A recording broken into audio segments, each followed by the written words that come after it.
रहस्यमयी झील की वापसी। भाग 3। सेठ हरिराम का लालच और मुसीबत में फंसना। रवि और समीर के रहस्यमयी झील का रहस्य सुलझाने के बाद गांव में सब कुछ सामान्य हो गया।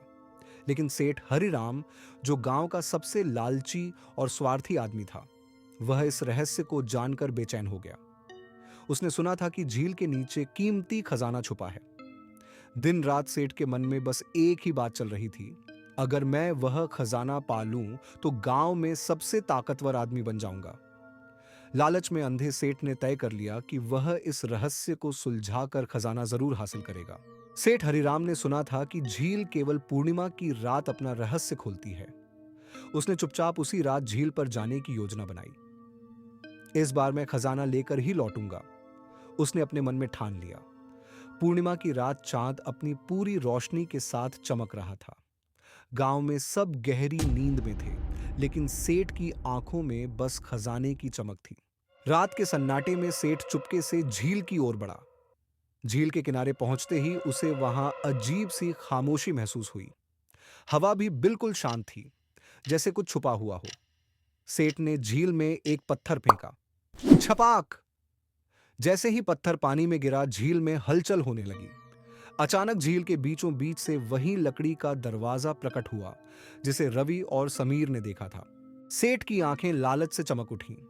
उसने दरवाजे की ओर कदम बढ़ाया ही था कि हवा में एक गहरी रहस्यमयी आवाज गूंजी, रुको, यदि खजाना चाहिए तो तुम्हें मेरी 3 पहेलियों का उत्तर देना होगा। लेकिन यदि तुम असफल हुए तो खाली हाथ लौटना पड़ेगा और मुसीबत में फंस सकते हो। सेठ ने आत्मविश्वास से कहा, पूछो पूछो अपनी पहेलियां, मैं हर सवाल का जवाब दे सकता हूं। आवाज ने पहली पहेली पूछी, ऐसी चीज जो बिना पंख के उड़ती है, बिना मुंह के बोलती है, बताओ क्या है। सेठ ने कुछ देर सोचा और घमंड से कहा, यह तो आसान है पक्षी। आवाज गूंजी, गलत, सही उत्तर है हवा। आवाज ने दूसरी पहेली पूछी, ऐसी कौन सी चीज है जो जितनी ज्यादा बढ़ती है उतनी ही हल्की होती जाती है। सेठ ने झट से कहा, सोना। आवाज हंसकर बोली, गलत, सही उत्तर है कि धुआं। अब सेठ को डर लगने लगा। आवाज ने आखिरी पहेली पूछी, ऐसी चीज जो दिन में नहीं दिखती लेकिन रात में साथ चलती है, क्या है। सेठ ने घबराकर कहा, जुगनू। आवाज गूंजी, गलत, सही उत्तर है का परछाई। जैसे ही सेठ की आखिरी गलती हुई, झील की सतह फिर से हिलने लगी। अचानक सेठ के पैरों के नीचे की जमीन दलदल में बदलने लगी और वह धीरे धीरे उसमें ढंसने लगा।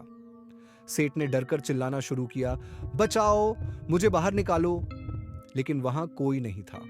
उसने बाहर निकलने की कोशिश की, लेकिन जितना संघर्ष करता उतना ही वह और गहराई में फंसता जा रहा था। अचानक तेज हवा चलने लगी और पास का एक पेड़ हिला। हवा से उस पेड़ की एक टहनी झुकी और सेठ के पास आ गई। सेठ ने देखा कि यह उसकी आखिरी उम्मीद थी। उसने पूरी ताकत लगाकर टहनी को पकड़ लिया और धीरे धीरे अपने शरीर को खींचकर बाहर निकाला। जैसे ही वह बाहर आया, झील फिर से शांत हो गई और लकड़ी का दरवाजा गायब हो गया। सेठ पूरी तरह डर चुका था। उसे समझ आ गया कि उसका लालच ही उसकी सबसे बड़ी गलती थी। उसने झील की ओर देखा और मन ही मन प्रायश्चित किया।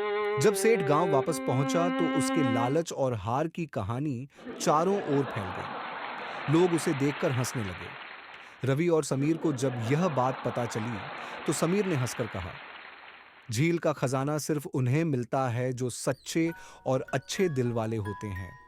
लालचियों के लिए वहां कुछ नहीं है। उस दिन के बाद सेठ हरिराम पूरी तरह बदल गया। उसने गरीबों की मदद करनी शुरू की और गांव में अपना लालच त्याग दिया। धीरे धीरे संपूर्ण गांव के लोग समृद्ध हो गए और सब खुशी खुशी रहने लगे। झील का रहस्य अब भी बना रहा, लेकिन किसी ने लालच में आकर उसे छेड़ने की हिम्मत नहीं की। इस कहानी से हमें यह सीख मिलती है कि लालच कभी भी सफलता नहीं दिलाता। सच्चाई और ईमानदारी से ही असली खजाना मिलता है। अगर आपको यह कहानी अच्छी लगी हो तो इसे लाइक करना तथा दोस्तों के साथ शेयर करना न भूलें।